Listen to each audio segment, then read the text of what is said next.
2004 সালের সেই বিখ্যাত ডিজাস্টার মুভিটার কথা মনে আছে, দ্য ডে আফটার টুমরো? পরিচালক রোল্যান্ড এমেরিক, যিনি পর্দায় বিশাল ধ্বংসযজ্ঞ দেখাতে ভালোবাসেন, তিনি এই ছবিতে জলবায়ু পরিবর্তনের এমন এক ভয়ঙ্কর ছবি এঁকেছেন যা আমাদের গ্রহকে ঠেলে দেয় ধ্বংসের মুখে। সিনেমার মূল প্রশ্নটাই কিন্তু বেশ অবাক করার মতো, তাই না? গ্লোবাল ওয়ার্মিং মানে তো উষ্ণায়ন, কিন্তু এই উষ্ণায়নই যদি নিয়ে আসে এক নতুন বরফ যুগ, শুনতে অদ্ভুত লাগছে তাই না?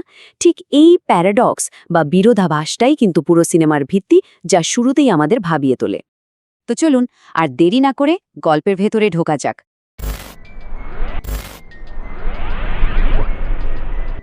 আর সবার আগে পরিচিত হই সেই মানুষটার সাথে, যিনি সবার আগে এই মহা বিপদের আঁচ পেয়েছিলেন। সিনেমার মূল চরিত্র জ্যাক হল একজন প্যালিও ক্লাইমেটোলজিস্ট, মানে তার কাজ হলো পৃথিবীর হাজার হাজার বছর আগের জলবায়ু নিয়ে গবেষণা করা। তো অ্যান্টার্কটিকায় কাজ করতে গিয়ে তিনি বরফের মধ্যে বিশাল এক ফাটল দেখতে পান, আর ঠিক তখনই তিনি বুঝতে পারেন এটা কোনো সাধারণ ঘটনা নয়, বরং প্রকৃতির তরফ থেকে এক ভয়াবহ সতর্ক সংকেত। তো জ্যাক তার এই আবিষ্কার নিয়ে সোজা চলে যান নিউ দিল্লির এক আন্তর্জাতিক সম্মেলনে। সেখানে তিনি সবাইকে সতর্ক করে বলেন যে আমরা খুব জলদি একটা নতুন বরফ যুগের দিকে এগিয়ে যাচ্ছি। কিন্তু কে শোনে কার কথা? মার্কিন যুক্তরাষ্ট্রের ভাইস প্রেসিডেন্ট তো অর্থনীতির দোহাই দিয়ে তার কথাকে একরকম হেসেই উড়িয়ে দিলেন।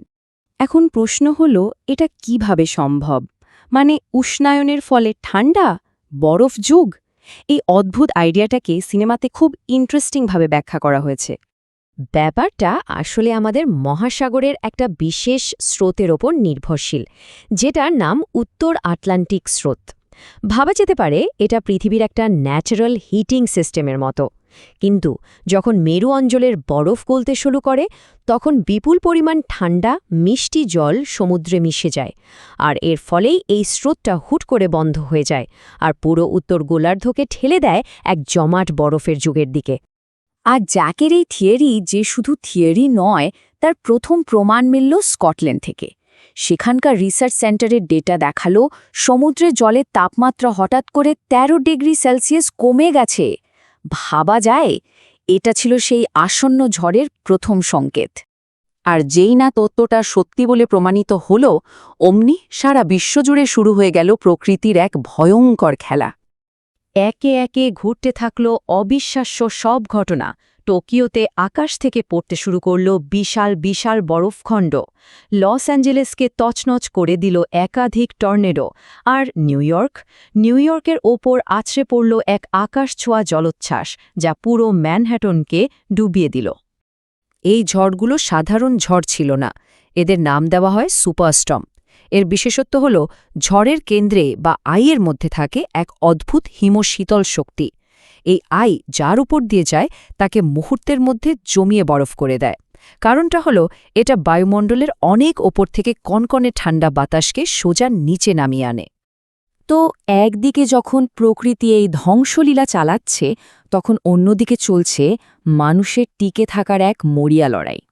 এখানেই গল্পটা ব্যক্তিগত হয়ে ওঠে। জ্যাকের ছেলে স্যাম তখন সুনামির পর বরফ ঢাকা নিউইয়র্কে আটকে পড়েছে, আর জ্যাক তার স্ত্রীকে কথা দেয় যে কোনো মূল্যে সে স্যামকে বাঁচিয়ে আনবে। এই অসম্ভব এক প্রতিজ্ঞা নিয়েই সে পা বাড়ায় মৃত্যুর দিকে। আর অন্যদিকে স্যাম আর তার বন্ধুরা কোনোমতে আশ্রয় নেয় নিউইয়র্ক পাবলিক লাইব্রেরিতে। ততক্ষণে পুরো শহরটাই একটা বরফের রাজ্যে পরিণত হয়েছে। আর এখানেই আসে একটা জীবন মরণের সিদ্ধান্ত। জ্যাক ফোন করে স্যামকে সাবধান করে দিয়েছিল কোনো মতেই যেন বাইরে না বেরোয়। স্যাম তার বাবার কথা শুনেছিল, সে কয়েকজনকে লাইব্রেরির ভেতরে থাকতে রাজিও করায়। কিন্তু অনেকেই ভাবল ঝড় থেমে গেছে, তারা স্যামের কথা না শুনে বাইরে বেরিয়ে গেল। আর সেই ভয়ঙ্কর শীতেই তাদের মৃত্যু হল। কিন্তু লাইব্রেরির ভেতরেও বিপদ পিছু ছাড়েনি। স্যামের এক বন্ধুর পায়ে ইনফেকশন হয়ে গিয়েছিল, যার জন্য ওষুধ দরকার। আর সেই ওষুধের জন্য স্যাম আর তার বন্ধুদের বের হতে হয় বাইরে। সেখানে তাদের লড়তে হয়েছে শুধু হাড় কাঁপানো ঠান্ডার সাথে নয়, চিড়িয়াখানা থেকে পালিয়ে আসা একদল ক্ষুধার্ত নেকড়ের সাথেও। অবশেষে সেই মহাপ্রলয় থামল, আর তারপর এক নতুন শান্ত বরফে ঢাকা পৃথিবীর জন্ম হল। সব বাধা পেরিয়ে জ্যাক যখন অবশেষে লাইব্রেরিতে পৌঁছায় সে স্যাম আর তার দলটিকে জীবিত দেখতে পায়। একজন বাবার তার প্রতিজ্ঞা রক্ষার এর চেয়ে সুন্দর মুহূর্ত আর কি হতে পারে। এই বিপর্যয়ের পর পৃথিবীর চেহারাটাই বদলে যায়। পুরো বিশ্ব ব্যবস্থাটাই যেন উল্টে যায়। একসময়কার শক্তিশালী উত্তর গোলার্ধ এখন বরফের নিচে, বসবাসের অযোগ্য। আর সেখানকার মানুষদের আশ্রয় নিতে হচ্ছে দক্ষিণের দেশগুলোতে। মানে যাদেরকে একসময় তৃতীয় বিশ্ব বলা হতো, তারাই এখন সাহায্যের হাত বাড়িয়ে দিচ্ছে। সিনেমার একেবারে শেষ দৃশ্যটা দেখানো হয় মহাকাশ থেকে। একজন মহাকাশচারী নিচের দিকে তাকিয়ে বলেন, বাতাসকে কি কখনো এত পরিষ্কার দেখেছেন? মনে হয় যেন এই ভয়ঙ্কর ঝড়টা পৃথিবীকে সব দূষণ থেকে মুক্তি দিয়ে একটা নতুন শুরু করার সুযোগ করে দিয়েছে। এটা ঠিক যে সিনেমায় যেভাবে সবকিছু কয়েকদিনের মধ্যে ঘটে যায় সেটা অবাস্তব, কিন্তু এর পেছনের বিজ্ঞানটা কিন্তু পুরোপুরি কাল্পনিক নয়, বরং বাস্তব জলবায়ু তত্ত্বের উপর ভিত্তি করেই তৈরি। আর এখানেই সিনেমাটা একটা বড় প্রশ্ন রেখে যায়।